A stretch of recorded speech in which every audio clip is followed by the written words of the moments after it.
Yang terhormat Bapak Ibu dosen penilai uji kinerja PPK dalam jabatan tahun 2025. Perkenalkan, nama saya Suharti, NIM 42411520255. Saya guru fikih di MI Al-Munawwaroh Selarang, Kecamatan Kesugian, Kabupaten Cilacap, Provinsi Jawa Tengah, sekaligus mahasiswa PPK dalam jabatan di Universitas Islam Negeri Sultan Syarif Qasim Riau tahun 2025. Pada video ini, saya akan menyampaikan sebuah materi yang berjudul Indahnya Berbagi dengan Ibadah Kurban. Materi ini merupakan materi fikih kelas 5 semester genap tahun pelajaran 2024-2025. Pada pembelajaran ini, saya menggunakan model pembelajaran TPA-CK atau Teknologi Pedagogik Content Knowledge. Kira-kira seperti apa ya videonya? Mari kita simak bersama-sama. Wassalamualaikum warahmatullahi wabarakatuh.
Berdoa terlebih dahulu. Silakan ketua kelasnya menyiapkan untuk berdoa. Yuk, Kevin.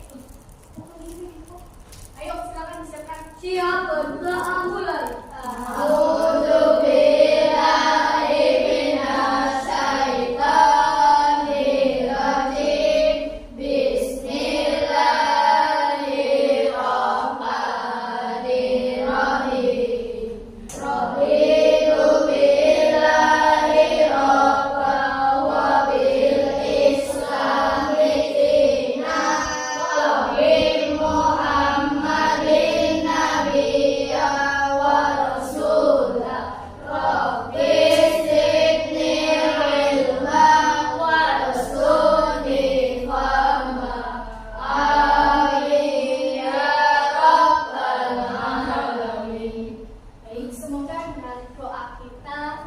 Nantinya kita bisa diberi kemudahan dalam menimba ilmu pada hari ini. Amin ya robbal alamin. Selanjutnya, Bu Guru akan cek kehadiran kalian. Guru panggil, silakan yang hadir bilang hadir, yang tidak hadir sampaikan kenapa anaknya tidak hadir. Adalia Nur Akila, Arya Somri Saputri, Arga Janus Wijaya, Ati Nur Laila Soba, Farzana Arta. Selanjutnya silakan cek kerapian pakaian kalian. Cek loker dan bawah meja kalian ada sampahnya enggak di sekitar kalian.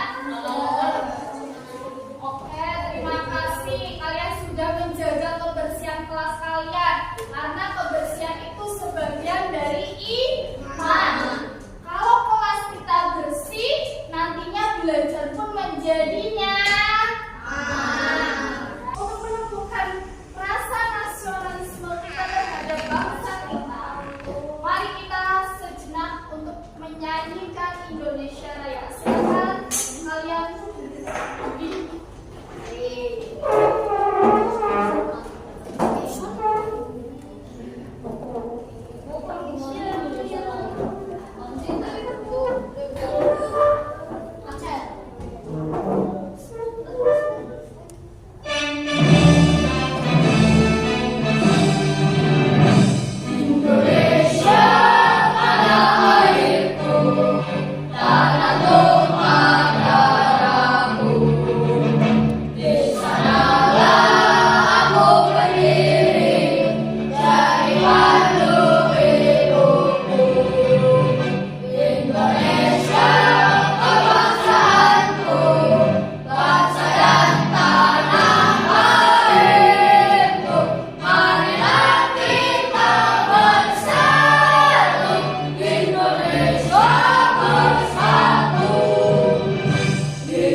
beberapa materi, diantaranya ada pengertian kurban, terus ada dasar hukumnya, syarat-syarat hewan yang dijadikan kurban, terus ada waktu pelaksanaan serta hikmah dan manfaat kurban. Apakah kalian sudah pernah melihat hewan kurban? Pernah. Di mana kalian melihatnya? Masjid. Masjid. Hewan kurbannya melihat di dalam masjid atau di luar masjid? Di halaman masjid. Di halaman masjid. Atau ada lagi di mana? Musola-musola. Nah, terus kalian pernah melihat proses penyembelihan hewan kurban itu apa tidak? Pernah.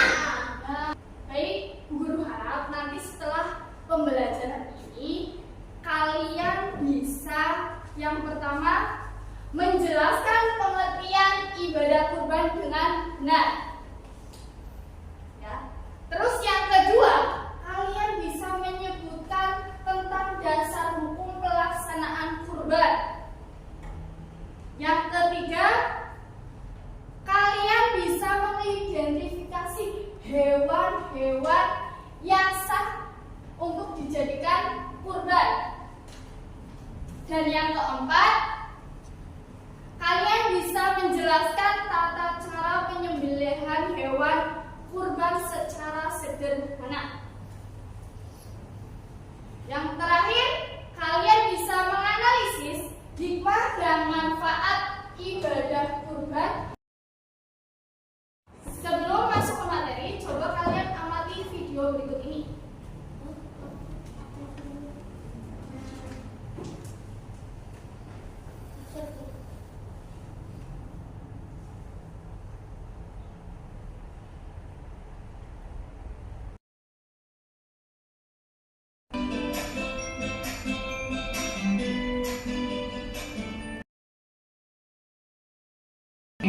Salah satu kisah dari Nabi Ibrahim, yaitu tentang Hari Raya Kurban atau Hari Raya Idul Adha. Diamati ya. Alkisah bahwa Nabi Ibrahim mempunyai seorang istri yang bernama Siti Hajar. Sesungguhnya, demikianlah kamu memberi balasan kepada orang-orang yang berbuat baik. Video tadi nanti Bu Guru membagi kalian menjadi beberapa kelompok kecil. Misalkan kelompok pertama, kelompoknya Kevin dan teman-teman. Kelompok kedua, kelompoknya Gibran, dan kelompok ketiga. Silakan nanti kalian berdiskusi bersama kelompok kalian untuk menggali informasi atau pengetahuan yang lebih luas dengan memanfaatkan sumber belajar seperti internet, LKS, atau buku teks yang kalian punya. Nanti untuk internet bisa memanfaatkan laptop guru untuk mencari informasi di internet. Setiap kelompok nanti Bu Guru beri tugas masing-masing untuk membuat peta konsep yang akan dipresentasikan di depan kelas. Nah, materi yang di kelompoknya Kevin yaitu serta syarat hewan kurban. Terus kelompoknya Arba, materi yaitu tentang hikmah dan manfaat kurban. Kurban untuk mengambil kertas.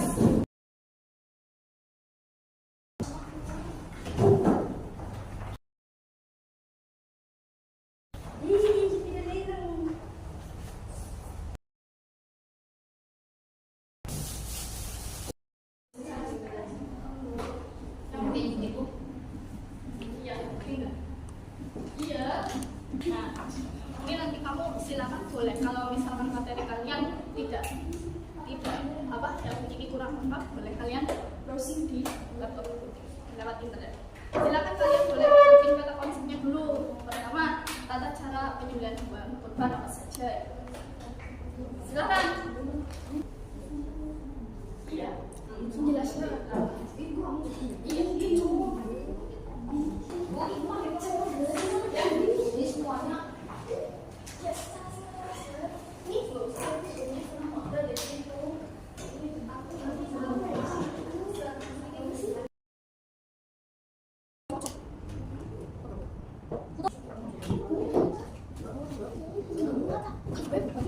presentasi guru untuk merefresh otak kalian. Silakan semuanya berdiri, kita melakukan tes speaking sejenak ya.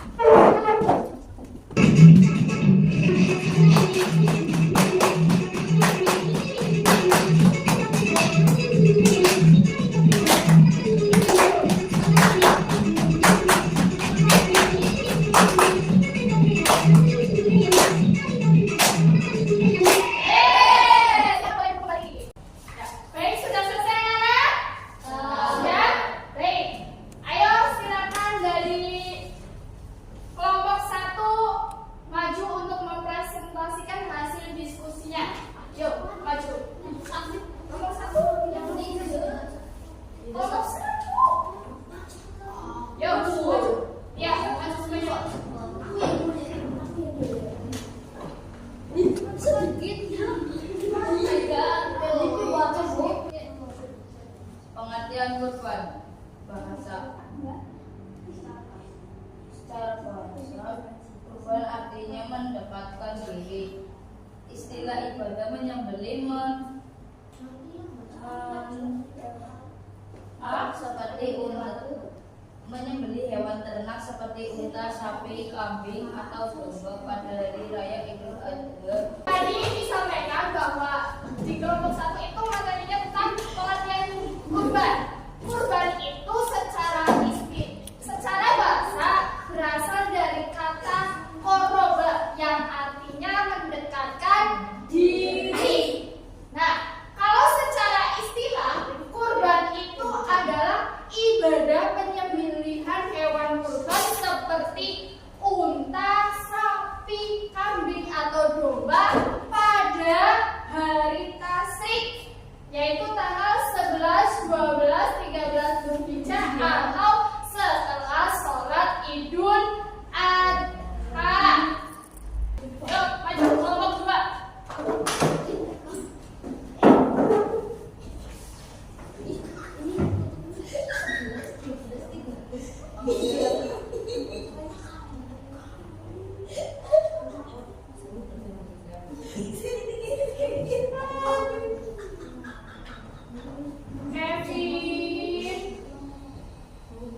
Yuk, dibaca ya ayat. Silakan dijelaskan keras. Tata cara menyembelihkan hewan kurban yaitu 1. Membacakan hewan ke arah kiblat, 2. Membaca basmalah, 3. Membaca takbir, 4. Memotong 3 saluran, 5. Mengalirkan darah, 6. Menggunakan alat yang cocok. Apa? Yuk, lanjut kelompok 3.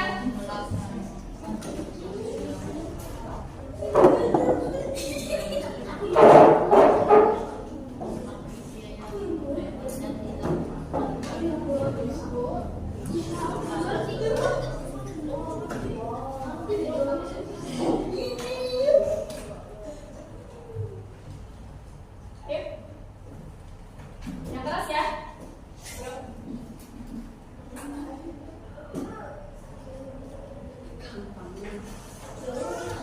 Ya, terima kasih tepuk tangannya untuk kita semuanya. Tadi disampaikan bahwa yang nomor 2 dulu ya, tadi tentang apa? Ya, tata cara penyembelihan hewan kurban yang benar. 1. Menyembelih hewan kurban itu menghadapkan hewannya ke arah kiblat. Ya, jadi kalau kalian besok sudah dewasa, sudah bisa atau sudah diamanai oleh warga setempat, misalkan jadi kiai suruh menyembelih hewan kurban, kalian harus hewannya itu harus dihadapkan ke arah kiblat. Yang kedua harus membaca basmalah. Yang ketiga itu harus membaca takbir. Yang keempat itu memotong 3 saluran. Dan yang kelima itu harus mengalirkan darahnya. Yang keenam itu harus menggunakan benda tajam. Jadi kalau kalian mau menyembelih hewan kurban itu bendanya harus tajam. Kalau tidak tajam nanti kalian sama saja menyiksa hewan kurban. Baiklah, untuk mengetes pemahaman kalian, guru akan kasih atau berikan beberapa pertanyaan sebagai untuk pengukuran pemahaman kalian terhadap materi pembelajaran hari ini. Apa kurban itu?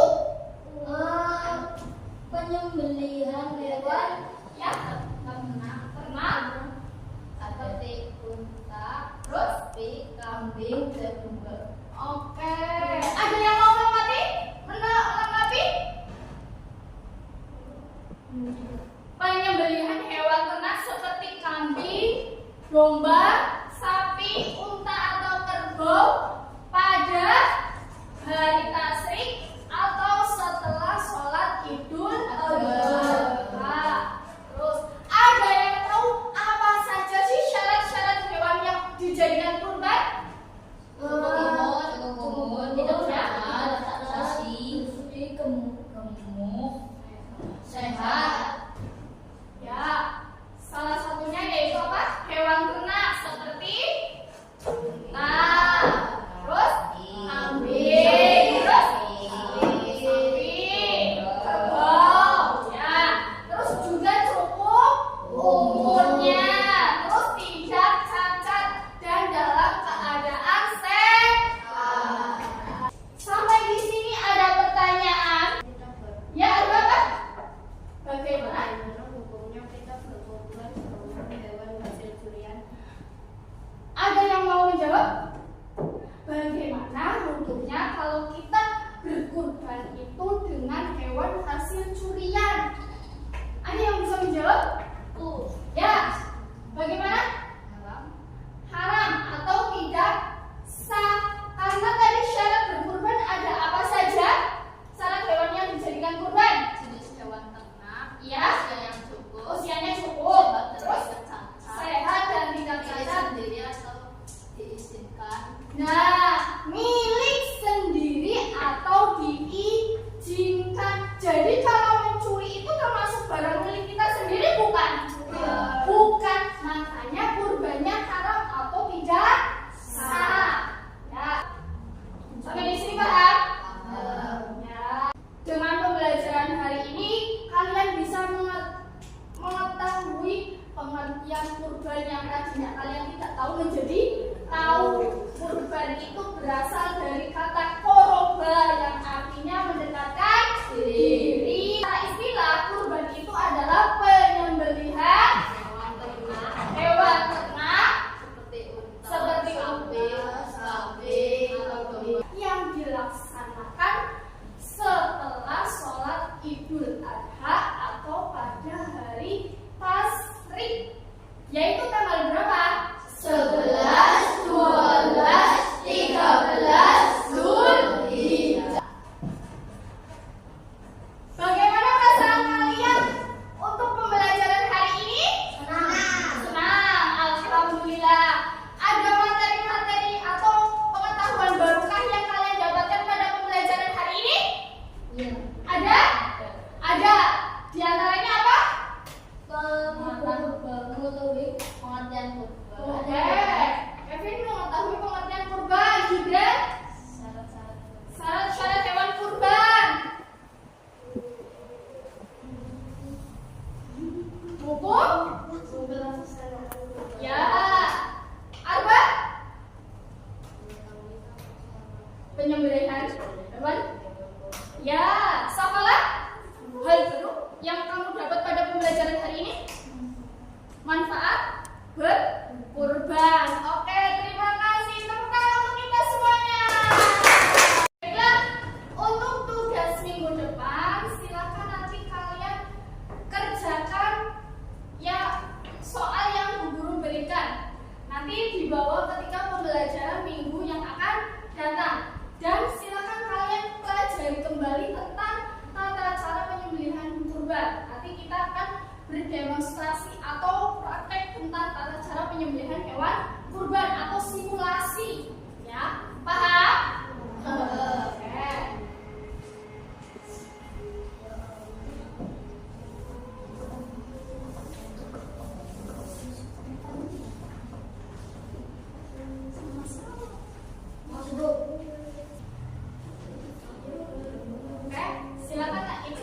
bisa disimpan, dibawa pulang, dikerjakan di rumah ya.